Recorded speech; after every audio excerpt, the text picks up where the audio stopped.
안녕하세요. 여러분의 든든한 법률 파트너 김강균 변호사입니다. 여러분, 혹시 학교 이사장님이나 교장 선생님이라면 이런 고민 한 번쯤 해보셨을 겁니다. 교직원들끼리 문제가 생겼는데 괜히 징계했다가 학교만 시끄러워지는 거 아닐까? 그런데요, 그 좋은 게 좋은 거라는 생각이 학교 전체를 위험에 빠뜨릴 수 있다는 사실 알고 계셨습니까? 오늘 교직원 비위를 알고도 뭉갰다가 이사장까지 경고 처분을 받은 실제 대법원 판례를 통해 그 위험성을 확실하게 짚어드리겠습니다. 사건은 한 사립고등학교에서 시작됐습니다. 이 학교 교감과 행정실 직원들이 특정 교사에 대해 좋지 않은 감정을 품고 이 교사가 혹시 형사사건에 연루되지는 않았는지 불법적인 뒷조사를 시도합니다. 학교장 명의의 공문까지 위조해서 경찰서에 비위사실 조회를 요청한 거죠. 물론 이건 명백한 개인정보보호법 위반입니다. 정보 주체의 동의 없이 민감 정보를 조회하려고 했으니까요.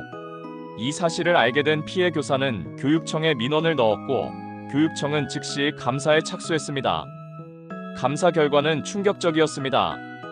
교육청은 불법 조회를 시도한 교직원들뿐만 아니라 이 사실을 알고도 별다른 징계 조치를 하지 않은 학교법인과 이사장에게도 관리 감독의 책임이 있다고 봤습니다. 그래서 학교법인에는 기관경고, 이사장에게는 개인적으로 경고 처분을 내렸죠. 학교 측은 억울하다며 소송을 냈지만 과연 법원은 누구의 손을 들어줬을까요? 이 재판의 핵심 쟁점은 아주 명확했습니다.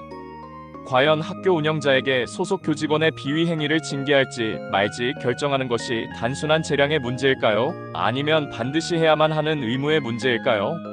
학교 측은 이렇게 주장했습니다. 우리는 법률 전문가가 아니다.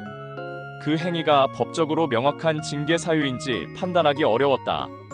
그러니 징계를 안 했다고 해서 우리에게 책임을 묻는 것은 부당하다. 일견 타당해 보일 수도 있는 주장입니다.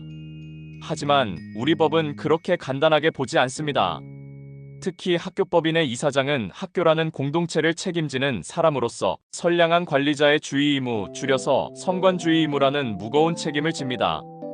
이건 단순히 월급만 받아가는 자리가 아니라는 뜻이죠. 소속 교직원이 법을 위반했다고 의심될 만한 상당한 이유가 있다면 이사장에게는 그 진상을 조사해야 할 의무가 생깁니다. 그리고 조사 결과 징계 사유가 명백하다면 징계 의결을 요구해야 할 의무까지 발생하는 겁니다. 결론부터 말씀드리죠. 대법원은 최종적으로 학교 측의 주장을 받아들이지 않았습니다. 이사장과 학교법인이 징계 의결 요구, 의무와 선관주의 의무를 위반한 것이 맞다며 교육청의 손을 들어준 것입니다. 왜일까요? 대법원의 논리는 이렇습니다. 첫째, 동료 교사를 불법적으로 뒷조사하려 한 행위는 상식적으로도 교원의 본분에 어긋나는 행위다. 이걸 징계 사유인지 몰랐다는 건 변명이 될 수 없다는 거죠. 둘째, 그리고 이게 가장 중요한 포인트입니다. 대법원은 학교 측이 문제를 인지하고도 충분한 조사를 하지 않은 점을 강하게 질타했습니다.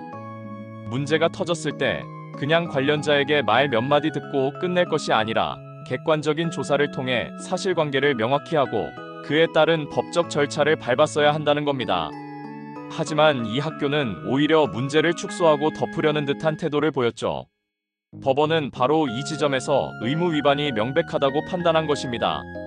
결국 이 사건의 해결 전략은 원칙이었습니다. 문제가 발생했을 때 감정이나 관계에 휘둘리지 않고 법과 원칙에 따라 정해진 절차를 밟는 것. 그것만이 학교와 운영 책임자 모두를 보호할 수 있는 유일한 길이었던 셈입니다. 오늘 소개해드린 판례처럼 이제 학교 내의 비위 행위에 대한 운영자의 책임은 훨씬 무거워졌습니다. 몰랐다는 변명은 통하지 않으며 알고도 뭉갰다는 사실이 인정되면 학교의 명예는 물론 이사장 개인에게까지 직접적인 불이익이 돌아갈 수 있습니다. 혹시 지금 유사한 문제로 어떻게 대처해야 할지 막막하시다면 더 이상 혼자 고민하지 마십시오. 초기 대응이 무엇보다 중요합니다. 오늘 영상이 도움이 되셨다면 좋아요와 구독 꼭 부탁드리고요.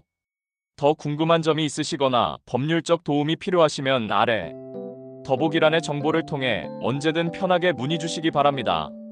지금까지 김강균 변호사였습니다. 감사합니다.